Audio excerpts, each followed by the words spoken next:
welcome to this psychosocial support program that is meant to benefit students in secondary school from Form 1 to Form 4 so that they can be able to discover their potential, be able to work hard, be able to improve their grades, focus, and ultimately qualify to pursue degree courses in higher institutions of learning.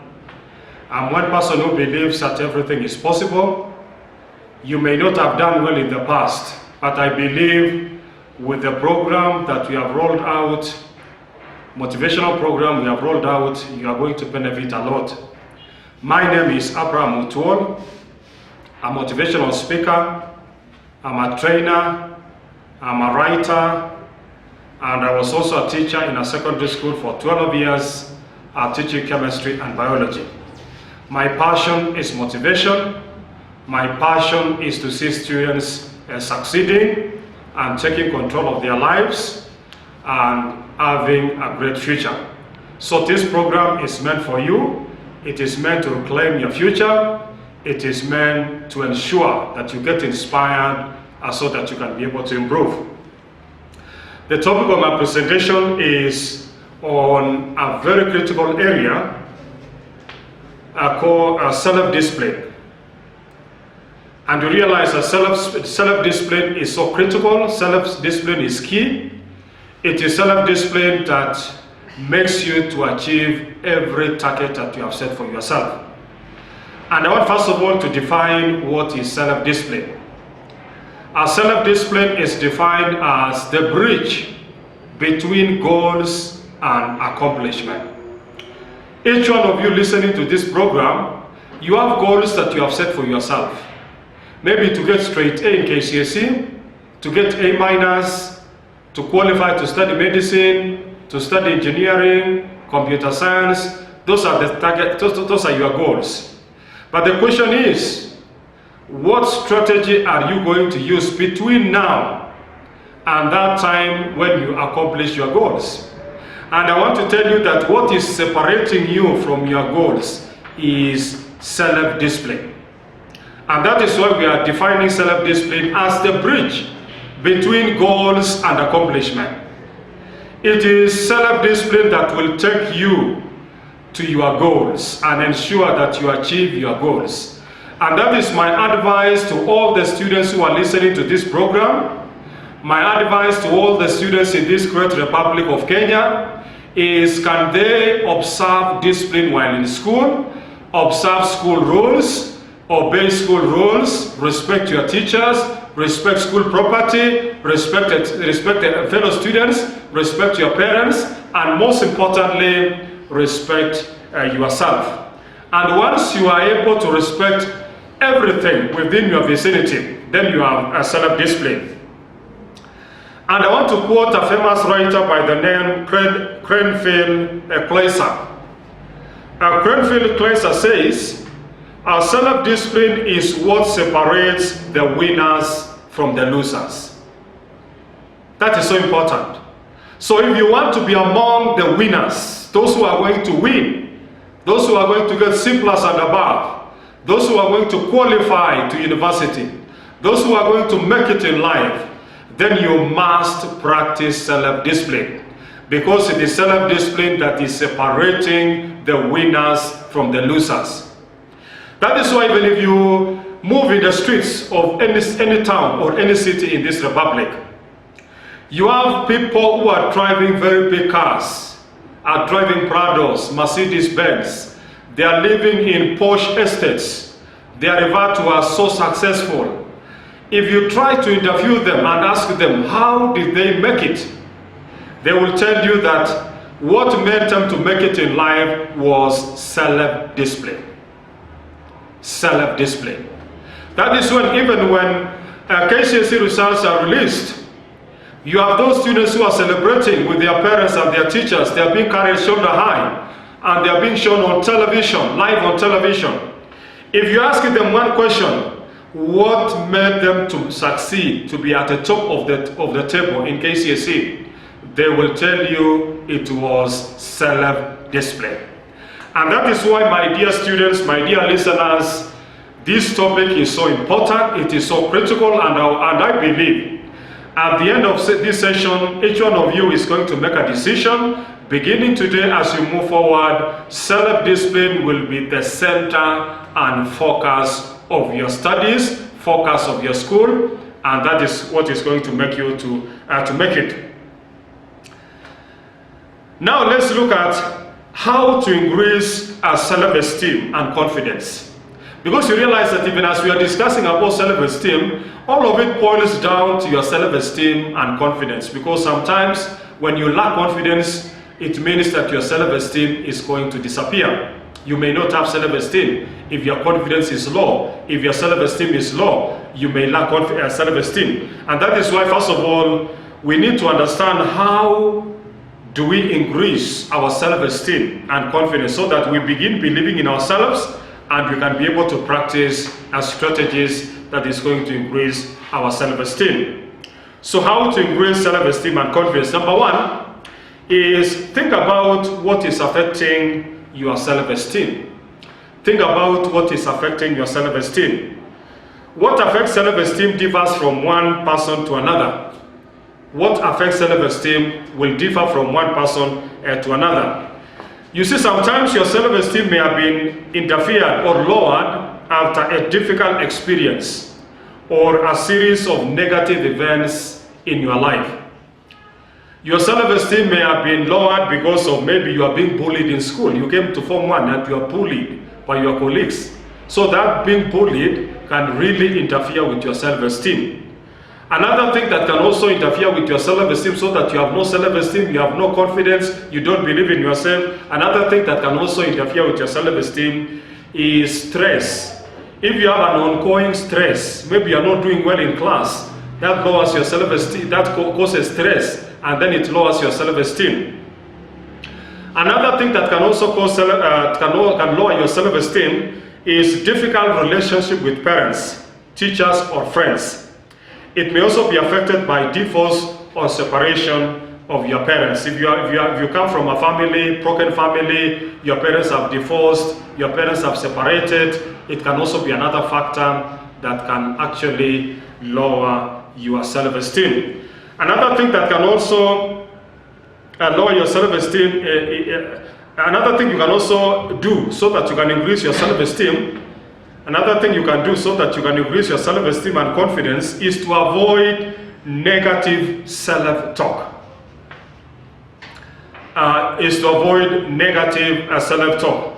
In the previous discussion, I told you that a human being talks to himself or herself 300 words per minute. So which means that in a normal day of 24 hours, you would have spoken to yourself approximately 400,000 words. But the same research says, out of the 400,000 words that you speak to yourself every day, 90% of it is negative. So we are our own worst enemy. You sit in class and you've condemned yourself. I can't do well in maths. I'm not good in mathematics. I'm a failure in chemistry. I can't be at the top of this class. I'm not heading anywhere. So once you have that negativity, you are talking to yourself a lot of negative talk, it actually lowers your self-esteem and you no longer believe in yourself. So one of the ways in which we can increase our confidence and our self-esteem beginning today as we move forward is to avoid having a negative self-talk. In this case, you need always to be positive. Replace negative talk with positive talk. Tell yourself, I'll do well in maths. I will do well in biology. I'll be at the top of this class. I will get a straight A. I will make it to study medicine. So that is the positive talk that you need to practice every day. And that positive talk is what is going to push you ahead and you're going to make it. Another thing that you need to do so that you increase your self-esteem and confidence is to connect with people who love and respect you. Connect with people who love and respect you.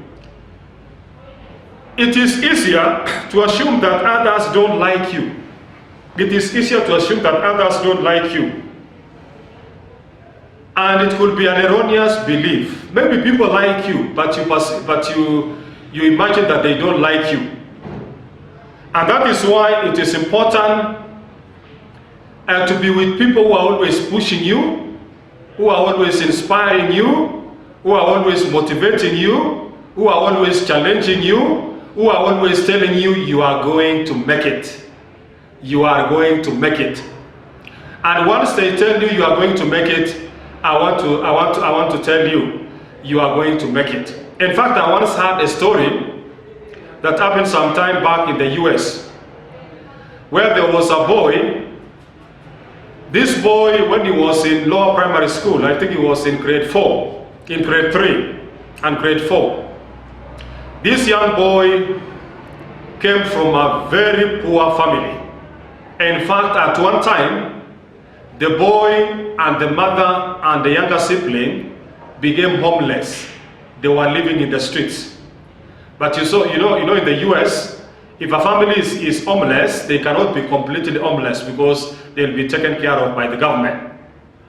And because of the poverty and misery that his family was facing, this young boy in standard 4, beginning in standard 3, decided that he was going to work hard so that ultimately he was going to change the circumstances of his family, his mother and the younger sibling.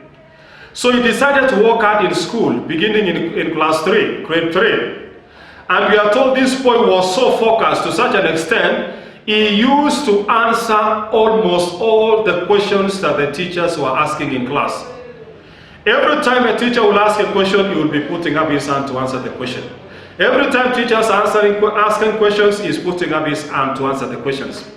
Until we are told, fellow students in the class decided to give him a nickname. Because of answering all the questions in the class, they decided to give him a nickname. And they nicknamed him Harvard. You know, Harvard is the best university in the US. The most prestigious university in the world is Harvard University. So when this boy in standard 3 was putting up his hand every time to answer questions in class, the students decided to nickname him Harvard. So every time they would say Harvard, Harvard, Harvard. And this boy, in spite of the nickname, continued working very hard. He finished his primary school, he went to high school, he worked hard in high school. And we are told at the age of 18 years, he had completed high school, he was at home waiting to receive a letter admitting him to a university.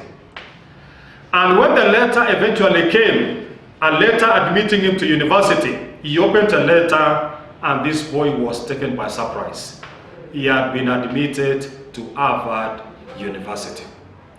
Which means that the prophecy of his classmates in standard 3 came to pass. He went they called him Harvard in standard 3, and he went all the way to Harvard University. The importance of self-taught. Those are the kind of people that you need to be having. Your classmates who are pushing you, who are giving you very beautiful nicknames, who are telling you can go to Harvard, you can go to University of Nairobi, you can do medicine, you are a doctor, you can become an engineer, you can become a pilot, you can become the president.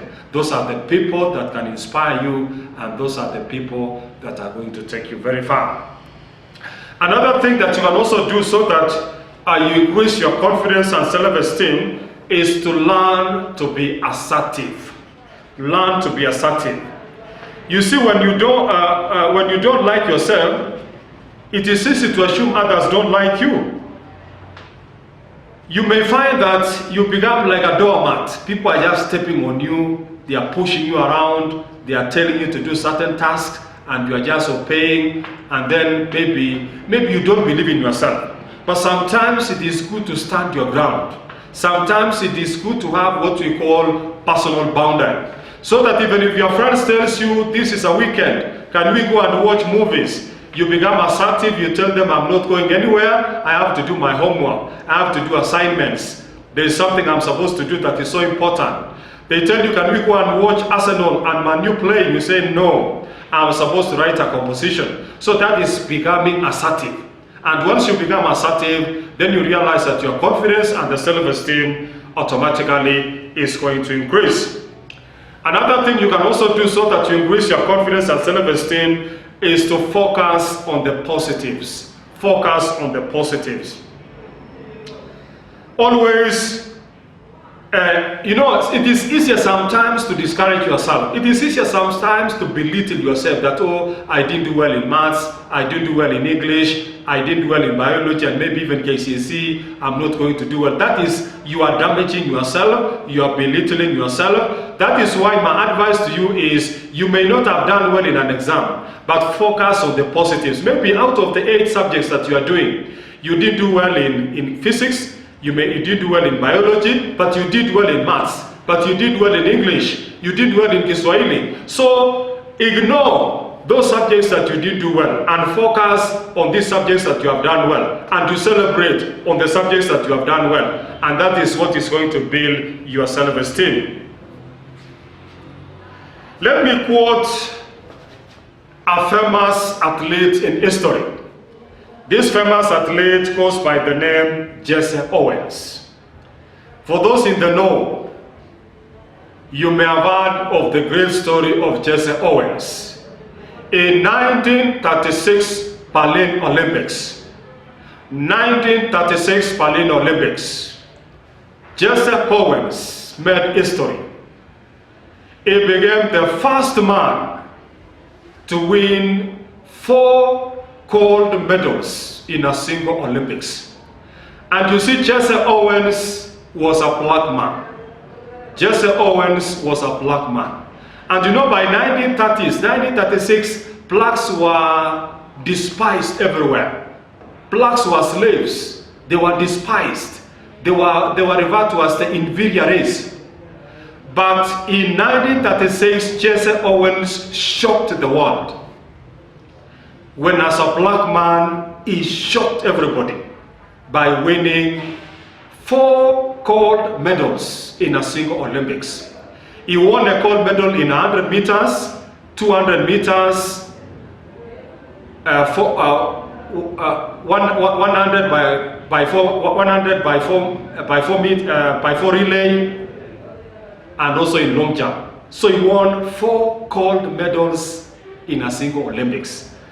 And we are told, historically, Germany in 1936 was being ruled by a dictator by the name Adolf Hitler. And Adolf Hitler wanted to use the 1936 Olympics in Berlin, Germany, as an opportunity to showcase the superiority of what we call the Aryan race, the white race. He wanted to showcase the superiority of the white race using the 1936 Olympics. But everything went wrong when Jesse Owens, a black man, won 4 gold medals. And we are told during the medal award ceremony, which was being presided by Adolf Hitler, we are told Adolf Hitler became so hungry that he refused to shake the hand of Jesse Owens because he had destroyed all his plans.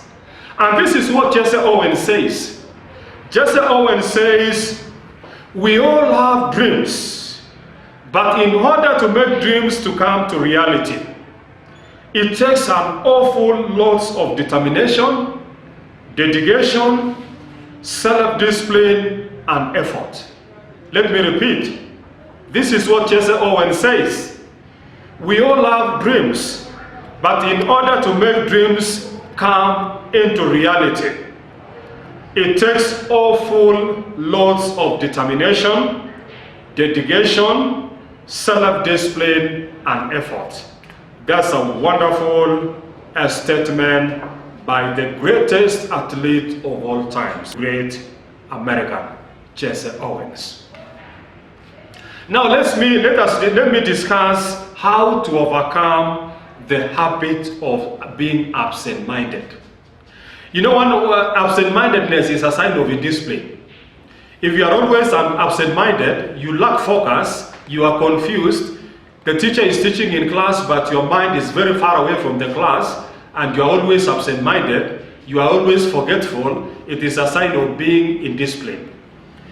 So let's look at ways in which you can overcome this bad habit of being absent-minded.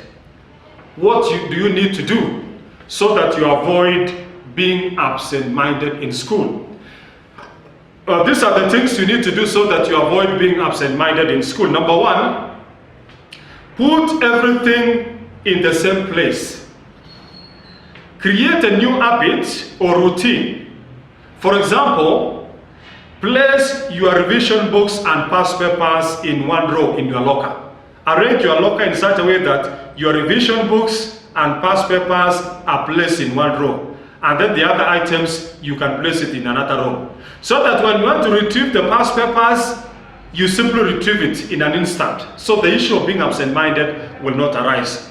Another thing that can also assist you to avoid being absent-minded is make a list.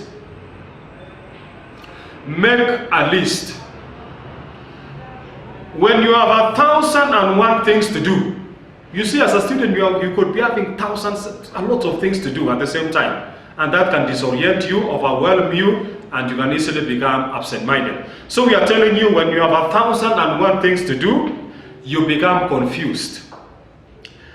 And nothing happens if you are confused. So you start making a list. So to avoid this confusion and being absent-minded, always start making a list. At the beginning of the day, you can make a list of the things that you're going to do on that particular day.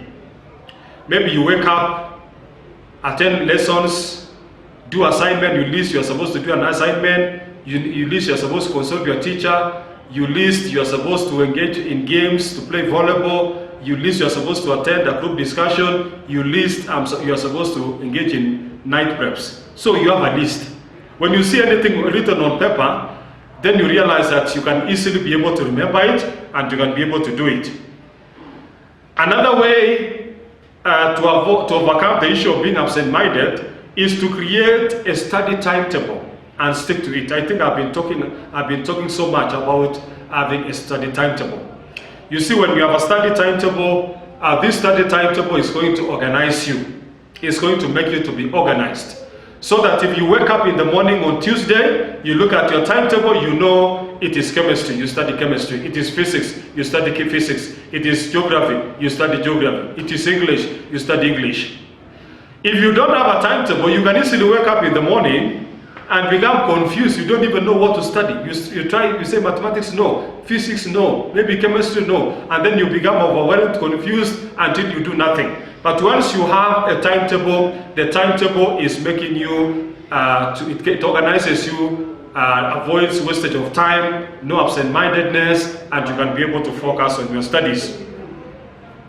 Another thing you can also do so that you can avoid being absent-minded is to do one thing at a time. Do one thing at a time. Human beings are not good multitaskers. You know, we as human beings, we don't have this habit of multitasking. You know, multitasking is you want to do 3 things at the same time. Human beings cannot be able to do that. A human being can only focus on one task at a time. As a human being, we are wired in such a way that we can focus on one thing at a time. When you do many things at the same time, none of those things will be done particularly well.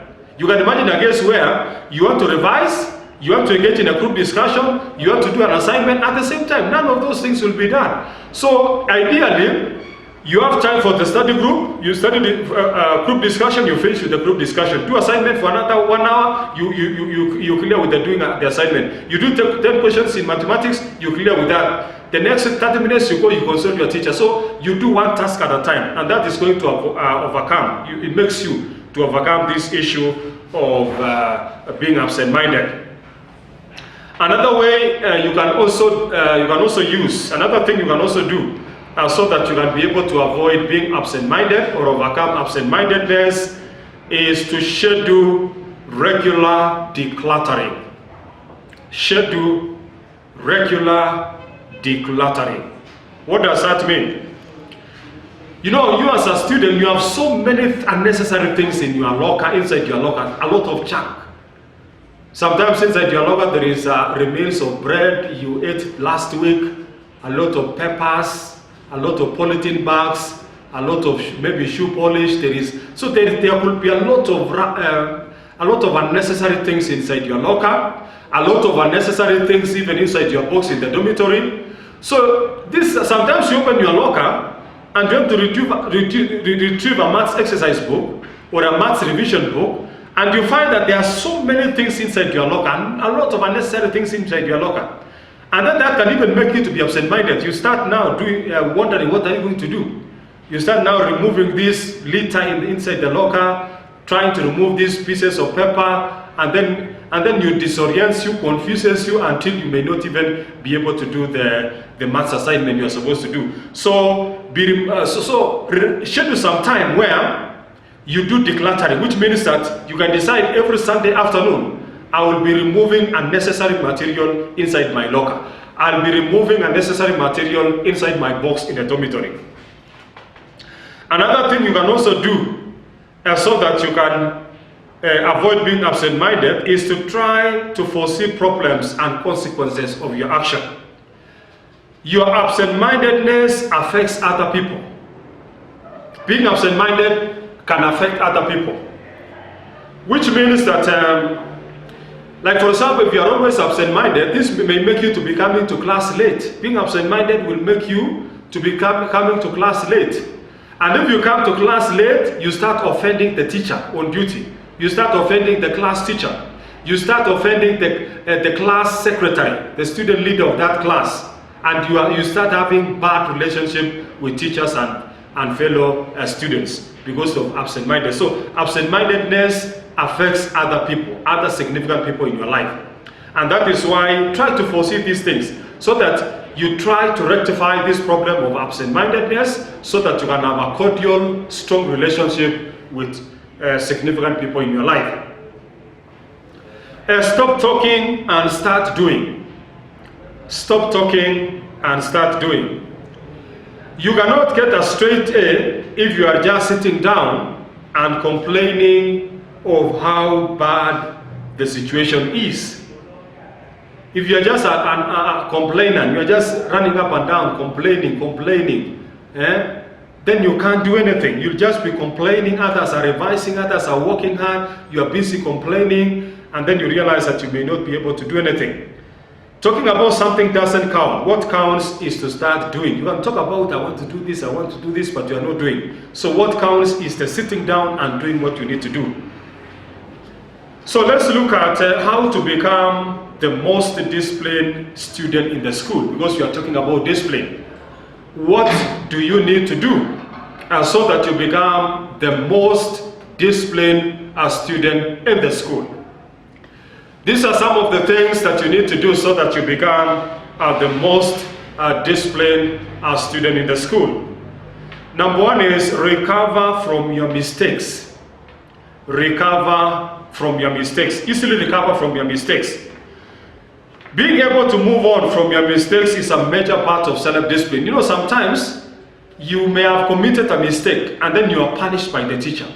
And then once you are punished by the teacher, you start developing hard feelings, negative feelings towards that teacher. The teacher comes to class trying to teach mathematics, but you are not paying attention because you are telling yourself that this teacher dislikes me, this teacher does not like me. So you start hating the teacher, you hate the subject, have a negative attitude towards the subject, and you end up failing the subject. So what you are saying is that once you have made a mistake, and then the teacher corrected you, gave you a punishment, do the punishment, forget about it, and you move on. Create a good planning. Another way to become the most disciplined student in the school is to create good planning. It is important to constantly think about how to strategize and create steps towards reaching your goals. So that's why sometimes they say failing to plan is planning to fail. These students who are always planning ahead, like at the beginning of the term, you need to consult the director of studies so that they can be able to indicate the time, maybe the dates for Cat 1, date for Cat 2, date for end-term exam, so that there is a plan. You know, this is the date you are going to do Cat 1, you revise for it, Cat 2, you revise for it, end-term exam. So you always have a plan. So when you have good planning, it avoids a lot of confusion and it makes you to focus on the productive things that you are supposed to engage in that school. Another thing that can also make you to be the most disciplined student in the school is always remain positive. You should always remain positive. In order to become more disciplined, you must believe in yourself. Positivity and optimism are important when it comes to achieving your goals. Most of these students who have achieved their goals, they've gotten straight A, they've qualified to do medicine, engineering, law, computer studies. They were so disciplined and they were focused on achieving their goals. And they had the time, the energy, the concentration, and they were able to achieve their goals. They were not being distracted by negative issues that are not that could have swayed them astray. It is important to note that can-do attitude will go a long way in ensuring that you achieve your goals. Always have what we call can-do attitude. And what is this can-do attitude? Can-do attitude is you are telling yourself every day, I can do well in maths, I can do well in chemistry, I can do well in physics, I can be the best footballer, I can be the best athlete, I can be the top in this class, I can be the top in chemistry, I can get a straight A. So that is the can-do attitude. We need to have that can-do attitude. And once you have that can-do attitude, it can go a long way in pushing you to achieve most of the goals that you have set for yourself. Another thing you can also do so that you become the most disciplined student in the school is to fight unproductive urges. There is this urge, unproductive urges. Building a habit of self-control is key to leading a more disciplined student life. Do you constantly have the urge to tell stories in class? Maybe you have an urge of when others are revising, working hard, paying attention in class, you are just talking, making noise, telling stories. Those are things that are not beneficial. And also this aspect of self-control. On this aspect of self-control, let me just give a short story. A famous psychologist by the name Walter Mischief once undertook a famous research. He undertook a famous research. And what he did, he placed children who are between the ages of 3 and 5. 30 children. He placed 30 children between the ages of 3 and 5 in a room. And then he gave each of the children a piece of a cake. Each of the 30 children were given a piece of a cake. And then Walter Mischief told these young children not to eat the cake, to wait for him to go and bring something outside.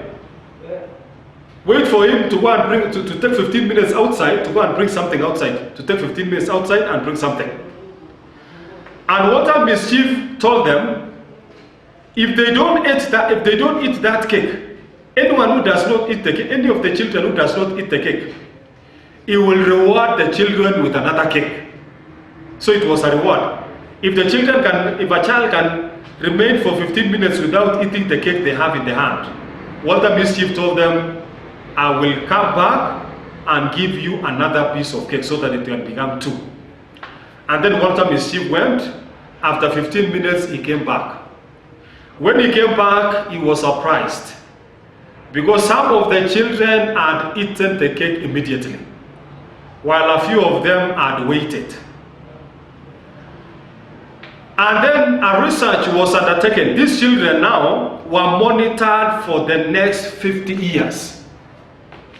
They were monitored for the next 50 years so that they can be able to know what happens to them later on in life. What happens to those children who ate the cake immediately? And what happens to those children who waited, who didn't eat their cake, they waited? And the results were so startling. The results were so surprising. Because those children who ate the cake immediately, later on in life, they became failures. Most of them didn't finish school. They never went to college. They married, and most of them had broken families. Most of them went into drugs, into alcohol, and even most of them died along the way. They became just failures. But those children who waited, most of them were very successful. They completed university education. Most of them went to become professors, they became doctors, they became engineers, they became cabinet secretaries, they became very rich billionaires, they became very famous in life. And you realize that the only difference between these children who ended up becoming so rich and so famous and those who ended up becoming failures is the aspect of self-control. Because those who had self-control, they waited for 15 minutes. They didn't eat the cake. They waited for 15 minutes. Meant that even subsequently in their lives, they had self-control throughout their lives, and that is why they were always very successful.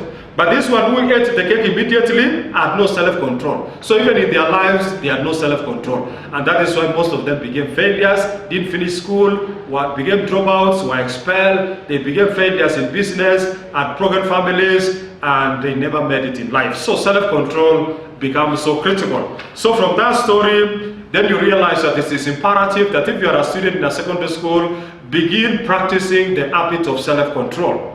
And once you begin practicing this habit of self-control, it is this habit that is going to take you very far, make you very successful, having a stable family, a stable career, a stable business, very rich, very successful, and you will be reaping the fruits of your hard work.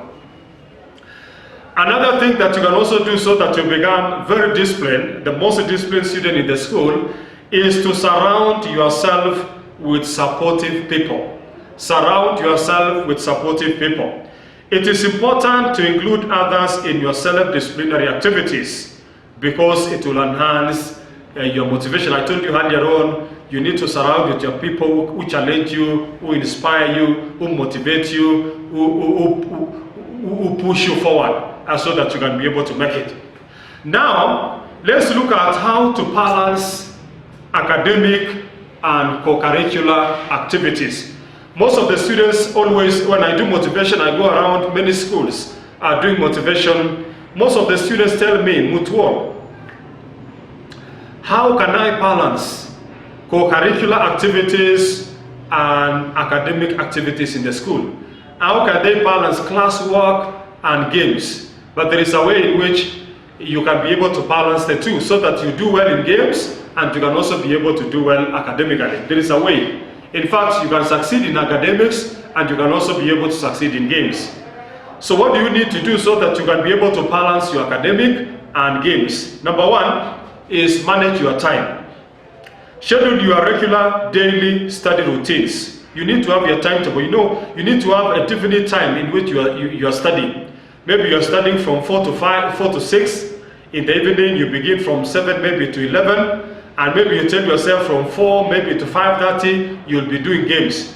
And then the time you are doing games is not interfering with the time you are doing your academic work. So you balance. Number two is don't procrastinate. Don't procrastinate. Avoid procrastination at all costs. Procrastination will make you to become more stressed and fall behind in your work. And you see, I said earlier on that procrastination is the enemy of time. What is stealing time from you is procrastination. And once you avoid procrastination, then you release the power that God has given you and you use it to transform your future. So rather than cramming for exam in one night, split your study into smaller time frames over the term. You know, sometimes some of us, you open the tab, but you waste a lot of time, you get distracted, you are not concentrating on your work, you wait until the teacher says there is an exam next week, and then you begin cramming for that exam. That is not the way to conduct yourself in the school. You begin cramming immediately the term begins, the first week of the term, and you begin revising consistently throughout the term. Another way to balance academic and co-curricular activities is to get organized. Work smarter, not harder. You know, sometimes they say work smart, not harder. But sometimes you also need to work smart and you also work hard.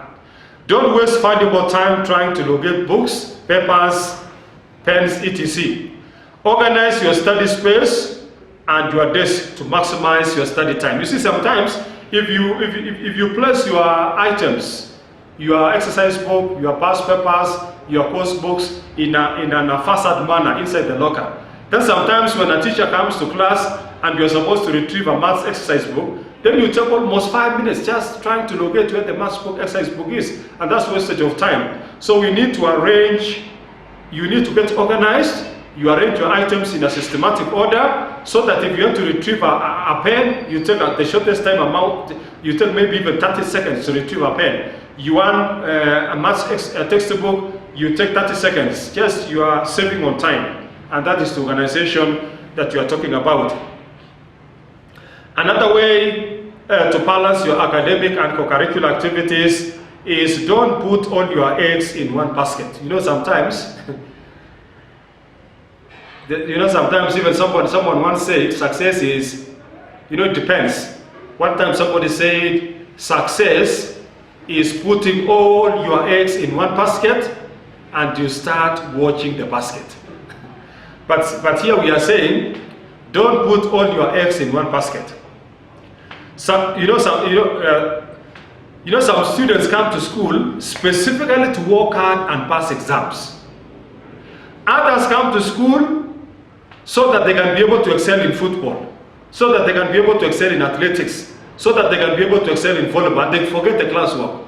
But we are telling you, don't focus so much on games and you forget your academic work. And also don't focus so much on your academic work and you forget the games. So you can balance the two. So you are not putting all the eggs in one basket. You can have two baskets. You are focusing on academics, you are focusing on curricular activities. So that you can even excel in both. And sometimes when you get, for example, a P+, and you're also very good in athletics, you can easily get a scholarship to study abroad, to go to the US. And very soon, you also become an international athlete. Another way you can also use to balance your academic and co-curricular activities is to learn to say no. Learn to say no. Be honest with what you can handle. For example, a student who is a chairperson in 3 clubs may not be able to be an editor of a school magazine. It's not possible. Sometimes they want you to write an article for the school magazine, but you are the chairman of the science club, you are the chairman of the debating club, you are the chairman of CU, and they're also telling you, can you write an article for us? Then you realize that you say, no, I'm overwhelmed. Let me focus on these activities that I'm already engaged in, so that this one I cannot. So you say no. So sometimes it is good to learn to say no sometimes, so that at least you don't overwhelm yourself. Now let's look at how to deal with peer pressure. How to deal with peer pressure. How to deal with peer pressure. Number 1 is listen to yourself. Listen to yourself. If you feel uncomfortable, even if your friends are okay, sometimes you are in a group, sometimes you have gone out for a party, and you feel uncomfortable, even if your friends are feeling comfortable. So if you feel uncomfortable, then you know that something is wrong, and it is important for you to excuse yourself, and you can be able to go home. Another way to deal with peer pressure is to plan for possible pressure situations. Plan for possible pressure situations. Like, for example, if you plan to go out for a party, if you are, let's say you are on holiday during the holiday season, and your friends are telling you, can we go for an outing? Your friends are telling, your colleagues are telling you, can we go for an outing? But you suspect that maybe alcohol will be served in that party. You anticipate that maybe the party, in this outing you are going, alcohol will be served. So you anticipate, so you plan in advance, so that when others will be taking maybe the bottle of wine, you have a bottle of water. You'll be sipping a bottle of water.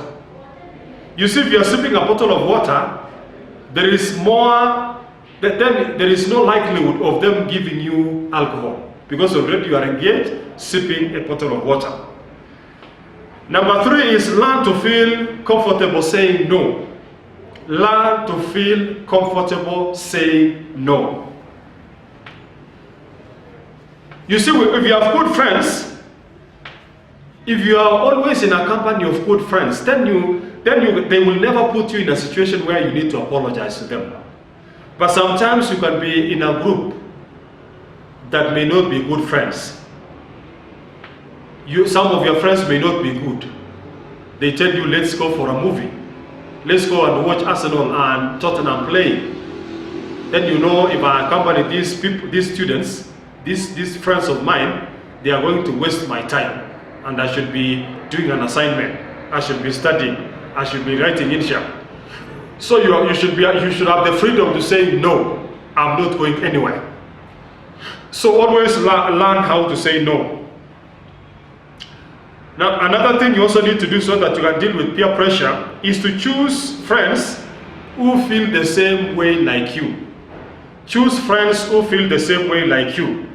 That way, you are sure that you will never find yourself in an uncomfortable situation. Because if you have friends who are always talking about getting to the university, you have friends who are always discussing how to get A's, you have friends who are always discussing how to pass in maths, how to pass in chemistry, how to pass in biology, those are the serious friends that you need to keep, because they would never put you in a situation that is uncomfortable. So choose your friends wisely. And that is why somebody said, God chooses for us our relatives, but we have the power to choose who our friends are. And you see, ultimately, you will be a mirror image of your friends. Because if your friends are succeeding, you will succeed. Your friends are going far, you will go far. Your friends are doing well in academics, you will do well in academics. So choose serious friends who are focused, who are forward-looking, who are discussing success, who are discussing university, who are discussing about having a productive, brighter future. Another thing to deal with peer pressure is to speak up. If a situation seems dangerous, don't hesitate to get help. Maybe you go somewhere and then you realize that these friends of yours, maybe they are even smoking. They are smoking or they are drinking alcohol. Then you realize that this is a very dangerous situation. So you can even call your parents, you can call a teacher and tell your teacher, this is a dangerous situation I'm in, and then they can be able to intervene. Let me quote a person by the name Cranfield Kleiser. A person by the name Cranfield Kleiser. And this is what Cranfield Kleiser says.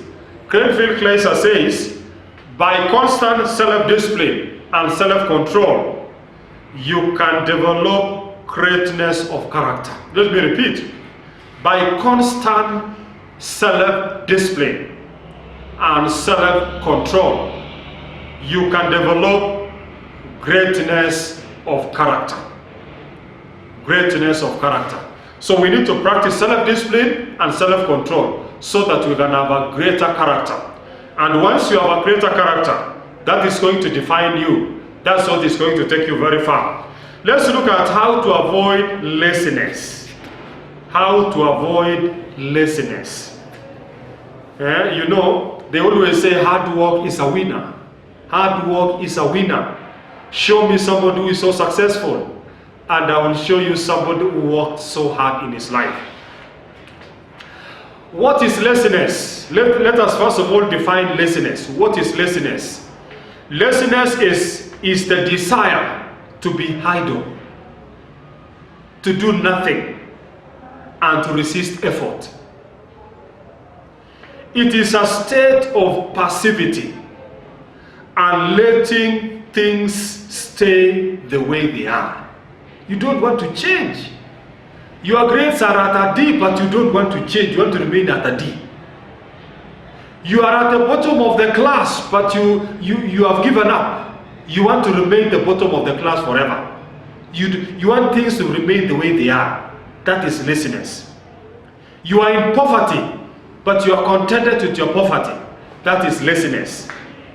In order to carry out tasks and achieve success, we must learn to overcome laziness.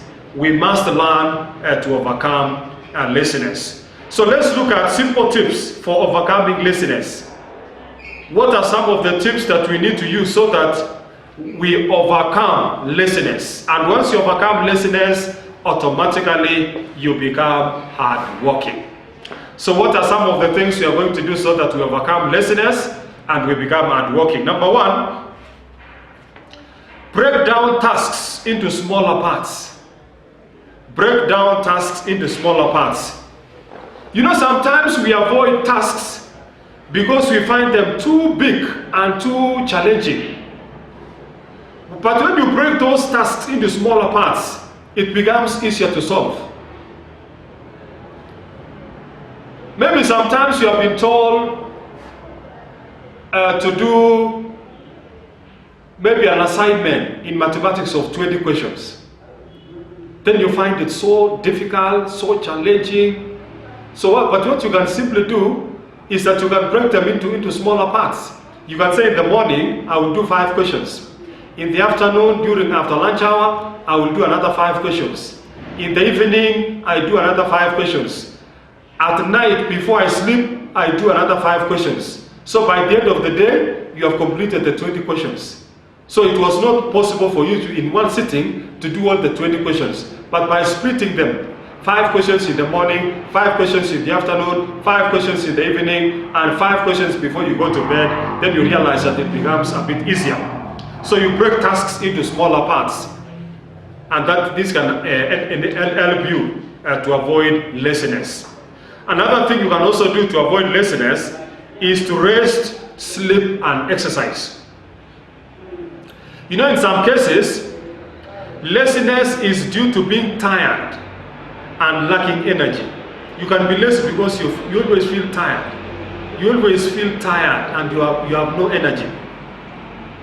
And in a situation like that, it will be advisable for you to have enough sleep and rest.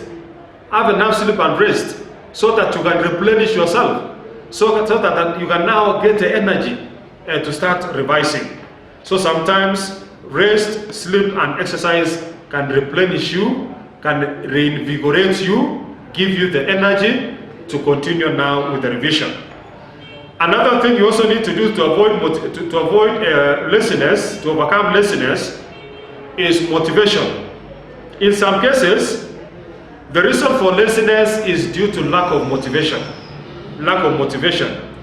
You can strengthen your motivation through affirmation, visualization, and thinking about the importance of performing your task and achieving your goals. I told you earlier, one of the ways in which you can be motivated is to use personal affirmations. You start speaking about the things that you want. I will get a straight A. I will get a straight A. I will get a straight A. You affirm getting straight A every day. And this is going to give you the confidence and the self-esteem that can be able to push you very far. And also visualization, which means that I define visualization as creating a mental image in your mind of the success that you want. So if you want to make it to University of Nairobi, always have a picture of the University of Nairobi in your mind. Always have that picture of the University of Nairobi, and then it can actually motivate you. It can make you to be inspired, and so that it can also give you enough energy, enough morale, so that you can pursue, even if you are getting challenges in between. But the picture of the University of Nairobi will make you to surmount those challenges that you may encounter on your way. Another thing that can also enable you to overcome laziness is to have a vision of what you want to be. Have a vision of what you want to be. frequently thinking of the person that you want to be, the goals that you want to achieve can motivate you to act. Like Obama told the class teacher, how will be president? I'm sure Obama was working hard, was doing great things in that school because he had a vision of becoming the president of the United States of America. Let me also illustrate this point by using the former president of the Republic of Kenya, Daniel Toroitich Arap Moi. In the biography of Daniel Toroitich Arap Moi, which was written by a Briton by the name Andrew Morton, the title of that biography was The Making of an African Statesman. In that biography, the author states that around 1940, when Moi was just a very young boy, Moi was a very young boy by 1940. I think he was just aged around 16 years. We are told a white man in Cabernet gave him a task of driving cows from Cabernet to Kapsabet. So young Daniel Toroitich Arap Moi at the age of 16 years was given the responsibility of driving cows from Cabernet to Kapsabet. And when he reached Kapsabet with the cows, with the herd of cattle, of the cows, we are told the white man asked him a very simple question. You've accomplished the task perfectly. He asked him, what do you want me to do? Which gift do you want me to give it to you? And we are told young Daniel Moi surprised the white man when he told the white man, just give me a Bible. He only requested a Bible. He never told the white man, oh, I need money, I need to be bought clothes, I need ABCD. He just said, I want a Bible. That demonstrates the seriousness and the focus of the young Daniel Toroitich Arap Moi. And that is why in 1966, when Moi was now the Minister for Home Affairs in the government of the late Mzee Jomo Kenyatta, the first president of the Republic of Kenya. 1966, Moi was the Minister for Home Affairs. We are told the then Vice President of the Republic of Kenya, the late Jaramogi Oginga Odinga, wrote a book in 1966. And in that book that he wrote in 1966, we are told Jaramogi made a prophecy in that book. And you see the title of that book, the title of the biography that Jaramogi wrote in 1966, the title of that biography was Not Yet Uhuru. That was the title of the book, Not Yet Uhuru. In that book, Not Yet Uhuru, Jaramogi made a prophecy. And he wrote and he said, Moi is like a giraffe. He can see very far. And you see, by 1966, as I told you, Moi was just a mere Minister for Home Affairs. And I'm very sure when Jaramogi looked at Moi, he saw potential, he saw greatness, he saw the future of this country. And that is why he wrote and made a prophecy in his book and said, Moi is like a giraffe. He can see very far. And all of us, we know what happened. 1978, the prophecy of Jaramogi Oginga Odinga came to pass, and Moi became the president of the Republic of Kenya. We can even conclude and say as far back as 1940, when Moi was just a mere youth, 16 years old, when he was only requesting to be given a Bible, it means he was looking at the future. He knew what he wanted to achieve in future. And he was requesting to be given the Bible so that the Bible can guide him, so that he can be able to achieve his dreams. And he was able to achieve those dreams. So that's why having a vision of what you want to be becomes so critical. Another thing you also need to do, so that you can also be able to avoid laziness, is to think about benefits. Think about benefits. Think about the benefits you will get by overcoming laziness. and take action instead of thinking of the difficulties and the obstacles. Focus your mind and attention on the benefits. You know, when you work hard, you will be the top of the class. You work hard, you will get a B+, you qualify to university. You work hard, you get a straight A, you qualify to do engineering, to do computer science, to do law, to do medicine, to do pharmacy, and your future becomes great. There is a lot of benefits when you work hard. Another thing you also need to do so that you can overcome laziness is to think about the consequences. Think about the consequences. Think about what will happen if you succumb to laziness. If you become lazy, what happens to you? Even the Bible is very clear. The Bible is very clear that a lazy person should not be allowed to eat. You can imagine a Bible written 2,000 years ago, but it was clear. The writers of those Bible, through the inspiration of God, says a lazy person should not be allowed to eat. A lazy person should not be allowed to inherit the future. A lazy person will just be doing manual jobs for the famous and the successful. Thinking about the consequences of not taking action will push you to take action, will push you to consult your teachers, will push you to wake up at 4, sleep at 11, will push you to do 10 questions in maths every day, because as Abraham Lincoln stated, the best way to predict your future is to create it. And you create your future through hard work, through focus, through managing your time, through sacrifice, and through stretching yourself beyond the limits every day. Another thing to overcome laziness is to do one thing at a time. Focus on one thing at a time. Complete one task so that you can be able to go to another one. Do take 10 questions in maths, you complete it, and then you have a free, you have around 10 minutes break, and then you can now do maybe write a composition. So do one task, complete that task, and then you can be able to do another task. Visualization. I told you visualization is creating a mental image in your mind. A mental image of the success that you want to get in your mind. Success that you want to achieve. You want to be famous. You want to be significant. You want to leave a legacy. You want to be like Barack Obama. You want to be like Oprah Winfrey. You want to be like the new Vice President of the United States of America, Kamala Harris, the first woman to occupy the seat of the Vice Presidency of the US. You have to be like them, you have to emulate them. So this is the time in which you need to visualize and you need to work hard.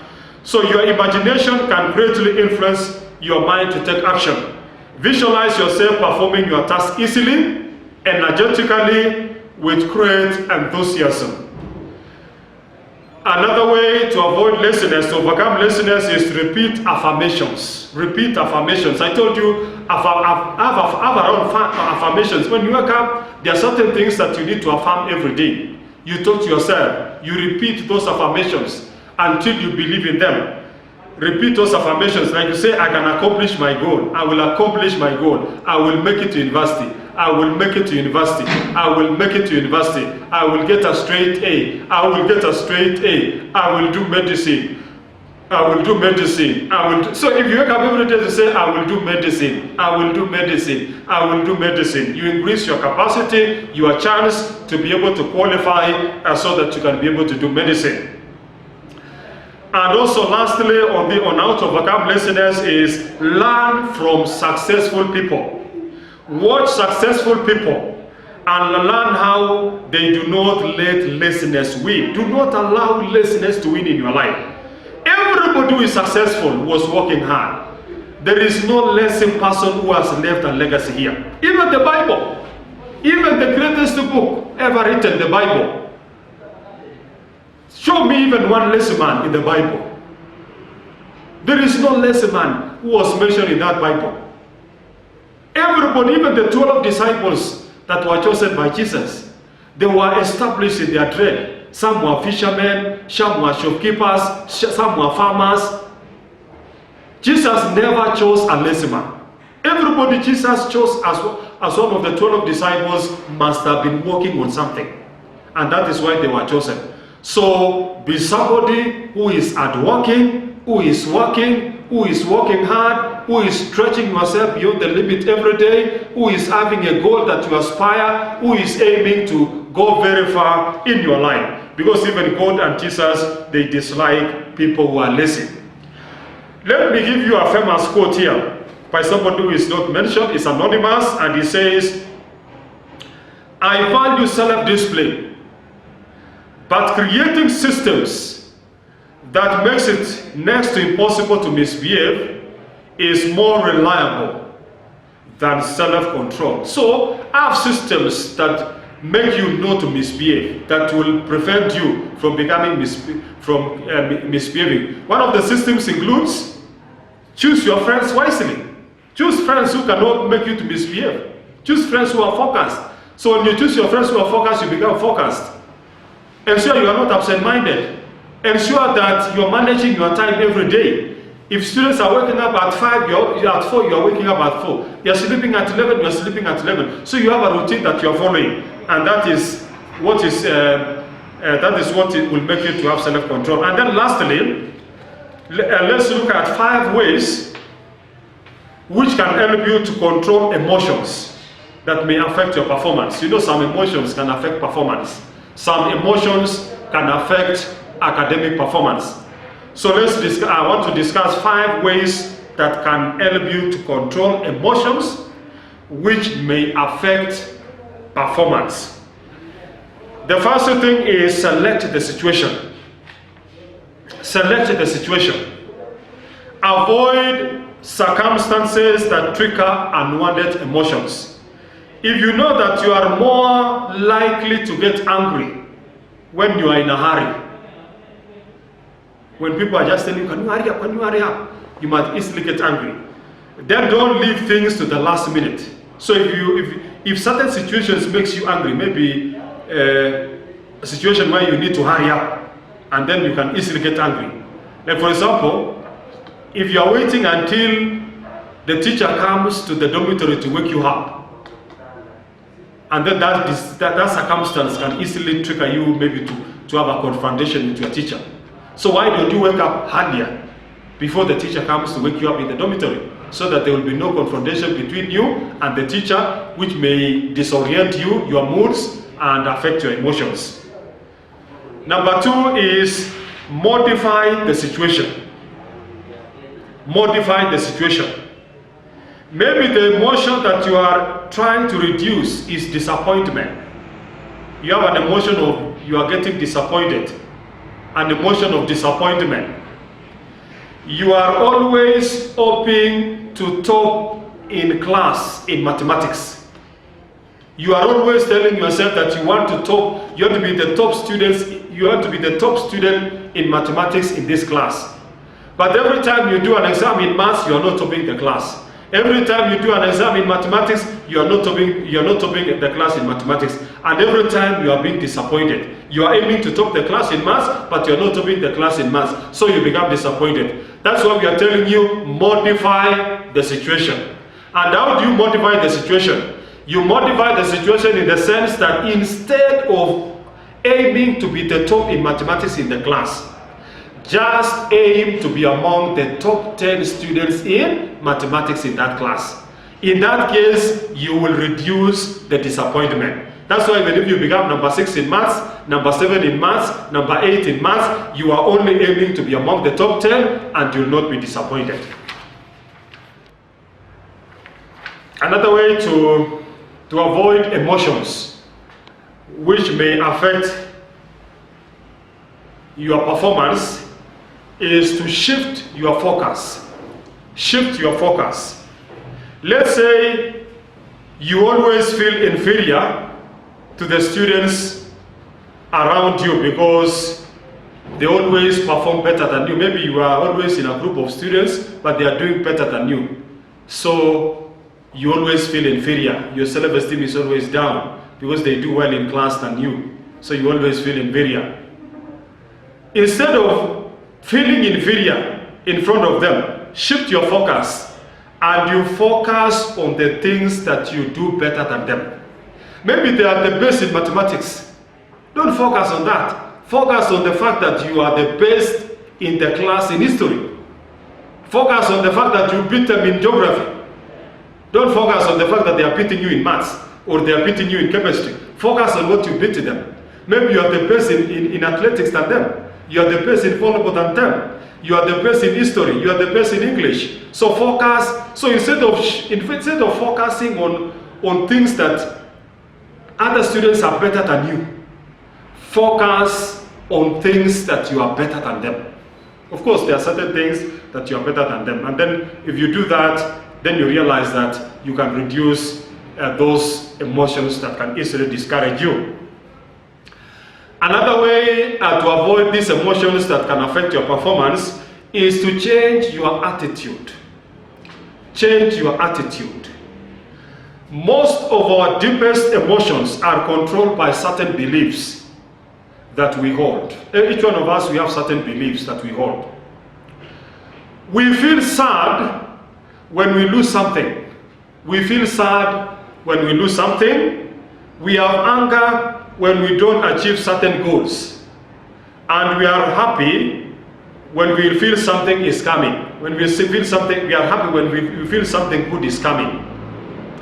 By changing your thoughts, you may not be able to change the situation. By changing your thoughts, you may not be able to change the situation, but you can change the way you believe the situation is affecting you. You may not change the situation, but by changing the thoughts, you may change the way you believe the situation is affecting you. Like for example, maybe you are aiming to become among the top 10 in class in the end term exam. And maybe last exam, you are position 20. Now this time you are aiming to be among the top 10. But when the results come out, you are position 13. You have improved from position 20 to 13. But you didn't achieve your target of becoming among the top 10. So why be disappointed? Instead, focus on the improvement. You tell yourself, even though I didn't achieve my target of becoming among the top 10, but at least you've improved from position 20 to position 13. And that is worth celebrating. So in this case, you change the thoughts. Instead of focusing on becoming the top 10, focus on the improvement that you have made. You focus on the improvement that you have made.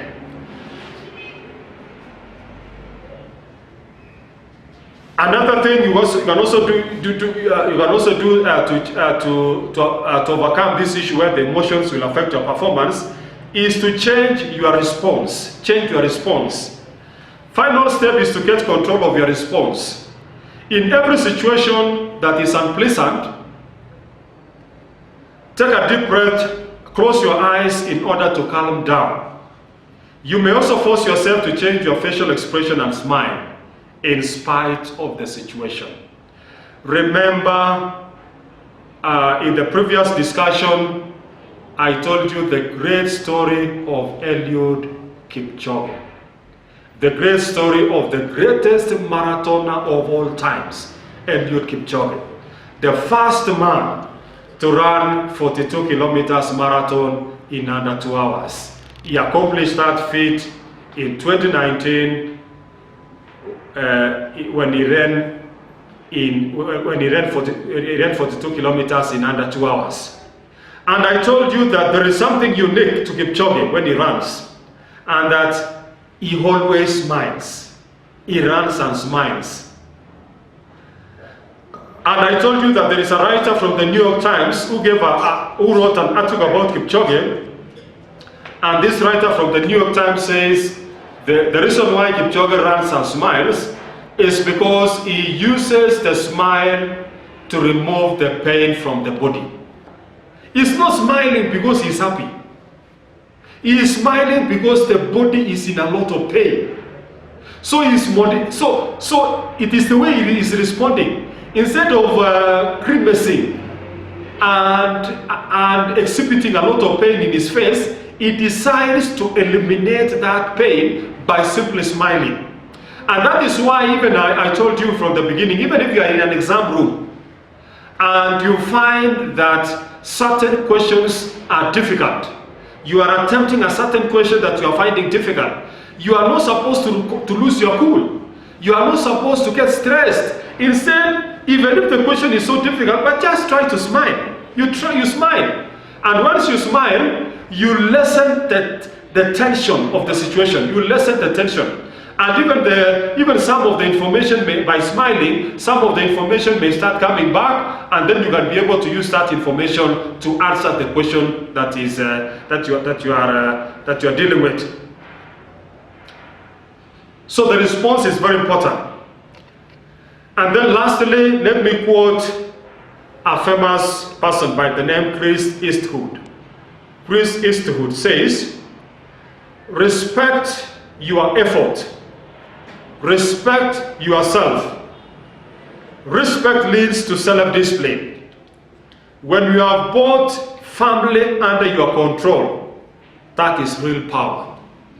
Let me repeat again what Chris Eastwood says. Respect your effort. Respect yourself. Respect leads to self-discipline. When you have both family under your control, that is real power. That is when you have respect to your effort, respect to yourself, you have self-discipline, you have respect and you have self-discipline, you have both under your control. That is the real power we are talking about. Thank you very much and be blessed.